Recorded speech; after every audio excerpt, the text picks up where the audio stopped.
A lot of my videos have been geared towards those of us that were deemed bad kids or behavior problems, that type of a thing. And my basic argument has been that so often these kids are basically just responding to dysfunctional environments that they find themselves in. Environments that might be very ill-fitting in all kinds of different ways and therefore are not so good for us. And in these environments, the people that are in charge in them are often, I would say, in denial of what's really going on. They're clinging to the status quo for all kinds of different reasons. And they are basically trying to kind of break us down to fit into those environments. And often those of us that are deemed behavior problems in these environments and we're kind of breaking out of them, we are basically alone and we don't really have anybody on our side. And that is one of the reasons that I'm making these videos, so that hopefully you have at least one person that is on your side. A major point that I really want to drive home in this video is that a lot of times, in my opinion, the qualities about us that are causing us to be deemed as behavior problems in these environments are actually very positive qualities. So for example, I think a lot of kids that are deemed behavior problems are really just, you might say, anti-authoritarian, in the sense that they question authority. They don't merely blindly obey authority, and they are perhaps more willing than other kids to actually challenge authority. Now, unless you think the world is perfect the way it is, surely we can all see a lot of value in this, particularly if this kind of anti-authoritarian energy is channeled in a way that is productive, thoughtful, with great intention. Another very positive quality that I think these behavior problem kids are often exhibiting is greater sensitivity. Greater sensitivity can be very important for people that may enter careers later on where they utilize their intuition, which involve maybe more insight, more wisdom, more creativity. And yet greater sensitivity also means that we are more pained by the painful things in our environment. And so if we are just expected to bury those feelings and simply comply with the environment, then that is a real problem. And we are also basically being forced to squander our potential. A final quality that I think these behavior problem kids are often exhibiting is, I think that they're often very creative.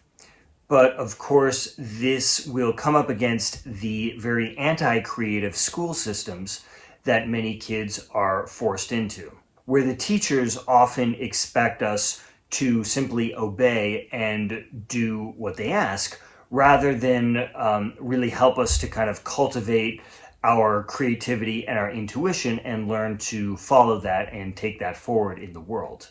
Now, I think that these are really valuable qualities for our society. Anti-authoritarianism, sensitivity, creativity, and I'm sure that there are others here too. I don't think these are qualities that we want to weed out of our population unless we want to see a very bleak future. And yet, I think that this is kind of what we are doing. We are severely discouraging a lot of these qualities because they don't fit into our environments for child rearing that are often very authoritarian, very compliance-based, and are much less about cultivating and building up the next generation. And I think often much more about the convenience of the adults. And I'm not blaming them or saying that they're bad people for doing this. I know that they have a lot of pressures on them. They're very stressed in all kinds of different ways. But I think that these systems are often just set up in this way that is really not ultimately in the interest, certainly in the interest of the kids, and I think ultimately not in the interest of our society. At least that's what I would argue.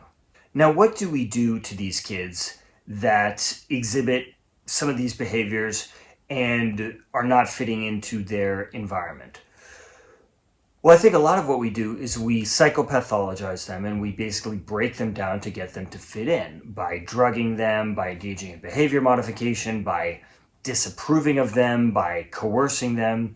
And the people that do this are everyone from parents, teachers, psychologists, psychiatrists, and much of the time, I think that they really, actually, I would say all of the time, they really believe that they're helping these kids. They really believe that. Now, just a quick side note here. I'm not saying that there can't be genuinely problematic behaviors that kids can exhibit, behaviors that are harmful to others. Of course they can. But I think that those kids that are exhibiting those harmful behaviors are going to want people around them to help them that understand them and that respect them and that, I would say, value an honest relationship with them.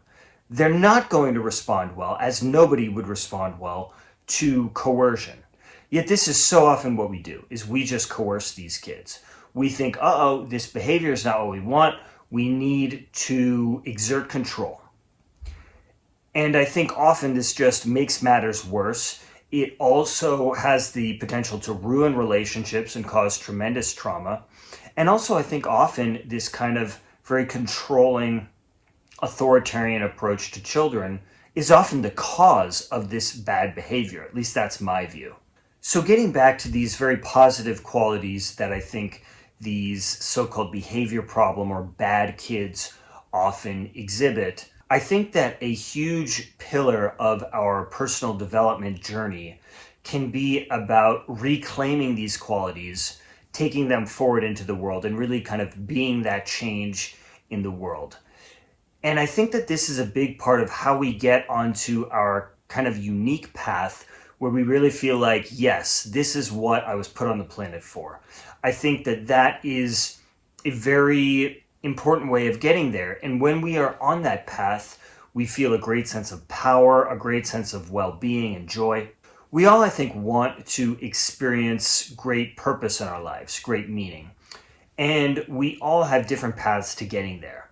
And I think that for those of us that were kind of deemed these sort of behavior problem kids, I think that this is a very powerful method of figuring out what our purpose is, what our direction for having a more purposeful, meaningful life is. This brings me to what I think is the second major pillar for personal development for these bad kids or these former bad kids, which I would generally call self-awareness, but it involves self-healing, self-knowledge, healing our past, dealing with our traumas, etc.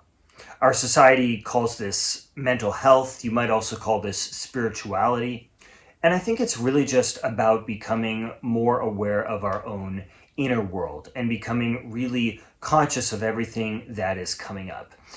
And, I think a lot of us as these sort of kids that were deemed kind of behavior problems or whatever, we can have a lot of trauma as a result of this history, as a result of this very painful experience.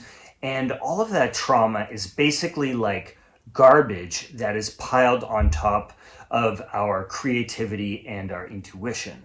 And once that garbage is in us, it's pretty hard to get rid of it. It's pretty hard to transcend it.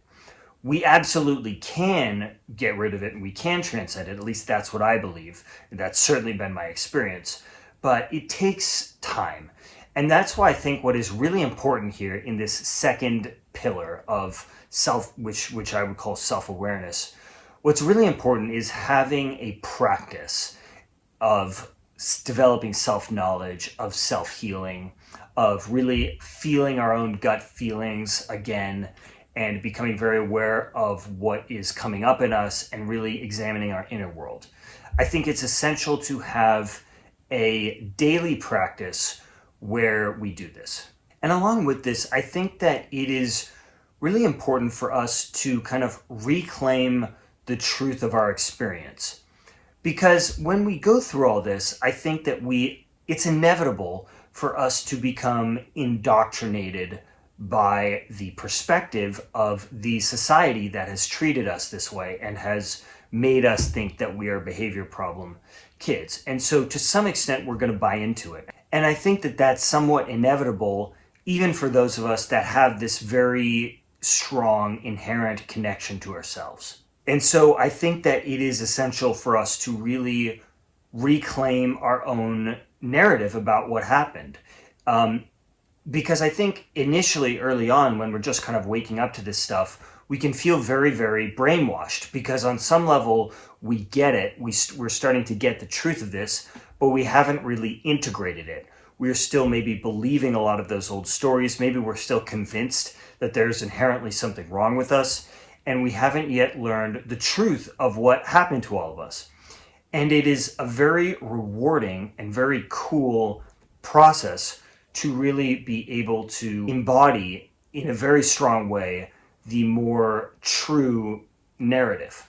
So that is my take on personal development for bad kids or for former behavior problem kids. If you know of anybody that you think might benefit from this, please consider sharing it with them. It is my goal to get these resources out to the people that need them, so I would greatly appreciate your help with that. Thank you so much for watching this video all the way to the end, and I very much look forward to having you for the next one.